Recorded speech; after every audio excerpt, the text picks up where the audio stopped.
अचानक आजम सवाती की एंट्री, उसके बाद बैरिस्टर सैफ को भी मुलाकात का मौका मिला और अली मीन गंडापुर भी काफ़ी अरसे की कोशिशों के बाद बानी पीटीआई से मुलाकात करने में कामयाब हो गए। अब ये इतलात आ रही हैं कि इनको टास्क मिल गया है कि मामलात हल करने हैं और बानी पीटीआई आइंदा ईद अवाम में मनाना चाहते हैं। ये तीनों शख्सियात क्या रोल प्ले करने जा रही हैं? कोई सुलह सफाई होगी, डील होगी या एहतजाजी तरीक? आपको सिनेरियो आने वाले दिनों में क्या दिखाई दे रहा है? देखिए बड़ी साहब, ये जो तीनों मुलाकातें हुई हैं, ये आजम सवाती साहब से जो मुलाकात हुई है उससे एक दिन पहले शायद बैरिस्टर सैफ और अली अमीन की मीटिंग तय थी, लेकिन फिर वो बावजूद जो है उसको एक दिन बाद कराया गया। जी। और आजम सवाती साहब जो है वो अली अमीन साहब की तरफ से जाके वो जो है ना, उन्होंने को ग्राउंड हमवार किया और गुफ्तगू की। इसका जो तीनों शख्सियात हैं, उनका मकसद तो डेफिनेटली इमरान खान साहब की रहाई के लिए जो कोशिशें करनी है। स्वाति साहब से मेरी भी मुलाकात रही थी, तो वो इसमें मुतमनी है। उनका ये ख्याल है कि जो एहतजाजी, तीनों शख्सियात का ये ख्याल है कि जो एहतजाज है वो कोई हमें बारावर साबित नहीं हो सका, तो लिहाजा दूसरे तरीके जो है उनको इख्तियार करना है ताकि इमरान खान साहब की रहाई मुमकिन हो सके। अब पार्टी में दो सोचे हैं, एक जिसको जुनैद अकबर जो है जैसा वो रिफ्लेक्ट कर रहे हैं, यानी थोड़ा उन्होंने सा आज हमें भी। एजुकेट करते जाएं, वो रिहाई के दूसरे कौन से तरीके हैं? थोड़ा सा उस पर रोशनी डालते जाएं। देखिए, 3 तरीके हैं जो हो सकते थे। एक तो पब्लिक अपराइज़िंग हो सकती थी, इंटरनेशनल प्रेशर, और तीसरा ज़रा आपको एस्टेब्लिशमेंट से बात करनी पड़ेगी या कोई बीच का रास्ता निकालना पड़ेगा। अब पब्लिक अपराइज़िंग आपने देखा 26 नवंबर को हमारी 17 शहादतें भी हो गई, और वो काफ़ी हमने इफ़ेक्टिव तादाद में बुशरा बीबी और अली मीन बंदे भी लेके आ गए, लेकिन वो उसकी 100 वजूहात निकल सकती हैं। आपकी अपनी वजूहात होंगी, मेरी अपनी वजूहात होंगी। वो कोशिश कामयाब नहीं हो सकी। इंटरनेशनल प्रेशर में जो हम देखते हैं हिस्टोरिकली, उसके बेनिफिशियरी रहे हैं नवाज शरीफ साहब। वो तो हो सकता है कि अगर वो इमरान खान साहब बाहर जाना चाहते मुल्क से, फिर तो उसका कोई मामला हो सकता था, लेकिन और वो उसमें इफेक्टिव भी होता है, वो कोई इतनी मुश्किल बात नहीं है, that can be done.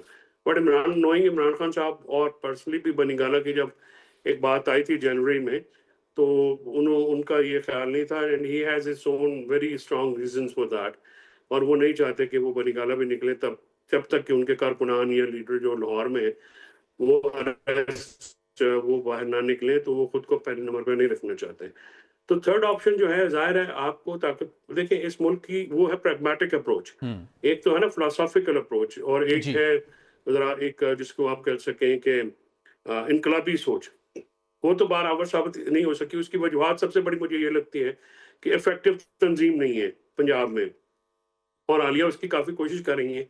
But obviously जब आपने कोई इतना बड़ा काम करना, बंदे निकाले, तो फिर उसके लिए जितनी पावरफुल तंजीम चाहिए है, वो तंजीमें तो इस वक़्त पीटीआई के पास नहीं है। जी। और फ्रैंकली स्पीकिंग 4 अक्टूबर 2024 और 26 नवंबर 2024 को जो फेल हुई लीडरशिप मौके पे आने से, वो उसका बहुत बड़ा असर है, और लीडर जो वर्कर्स हैं वो शायद उनकी कॉल पे बाहर ना निकले। अभी भी अलीमा बीबी ने एक बहुत अच्छा फैसला किया है कि अगर उनको मीटिंग नहीं हुई तो वो धरना देंगी। तो मैं बिल्कुल ये देखना चाहूँगा कि वो पहले अपनी ये जो पार्टी की क़यादत है इससे मशवरा कर लें, क्योंकि मेरा नहीं ख्याल कि वो इस तरह में वो कीन है आने को, बिल्कुल क्योंकि ठीक। वो इससे जान छुड़ाते लेकिन हैं। जो सब आपको ज़ाती तो तौर पर ये लगता है चीज़ें हैं। ये तीनों पर्सनैलिटीज़ हैं जो इनका इम्पैक्ट है, जिस लेवल पे ये कनेक्टिविटी है, ये कोई ऐसा रास्ता निकाल सकती हैं तीनों शख्सियात के खान साहब आइंदा ईद वाकई ही अवाम में मना रहे हो? बट साहब, इस मुल्क में कुछ भी हो सकता है, लेकिन जो देखे ना, हमने तो डॉट कनेक्ट करने होते हैं। कोई इंफॉर्मेशन होती है तो उसको भी आपने एनालिसिस करना होता है। ऑप्शन क्या है इस वक्त? जो मैंने आपको 3 ऑप्शंस, कुछ चौथी ऑप्शन आपके पास, हाँ, वो पॉलिटिकल एक अलायंस का जो ग्रैंड अपोजिशन अलायंस है, वो उसका पॉलिटिकल जवाब हो सकता था। नहीं, एक एक लेकिन एक उसमें जो चौथा इससे आपने ज्यादा देखा कि एक दो। चौथा इससे ज्यादा मौसर ऑप्शन मौजूद है, जिसकी ऑफर भी की जा चुकी है कि बानी पीटीआई 9 मई के साने के ऊपर कौम से माफी मांगे तो वापसी का और बेहतरी का रास्ता शुरू हो सकता है। वो ऑप्शन तो काफी अरसे से जेर गौर भी रहा है और उसकी ओपनली उसकी पेशकश भी की गई। तो भट्टी साहब, फिर 8 फरवरी के माफी कौन मांगेगा? देखे ना, आप 9 मई की माफी तो मंगवा रहे हैं, उनसे भी मंगवा रहे हैं जिनका कसूर कोई नहीं था, और उनको छोड़े हैं जो कि शामिल थे आपके अपनी प्रेस कॉन्फ्रेंसिस के। 9 मई तो हो गया पोलिटिसाइज इवेंट, यानी जिसने पार्टी छोड़ दी है उसको आपने बरील जुम्मा करार दिया, जिन्होंने पार्टी नहीं छोड़ी उनको रखा हुआ है। सो ये फिर 8 फरवरी भी हुआ, इलेक्शन भी चोरी हुआ है। तो फिर ये बहुत सारी बातें ठीक। जो हैं, फिर आप अगर उस माफी तलाफी पे चढ़ेंगे तो माफी एक आध बिल्कुल साइड ठीक। से तो नहीं, तो बिल्कुल फिर तो ठीक। दोनों साइडों से मांगनी पड़ेगी।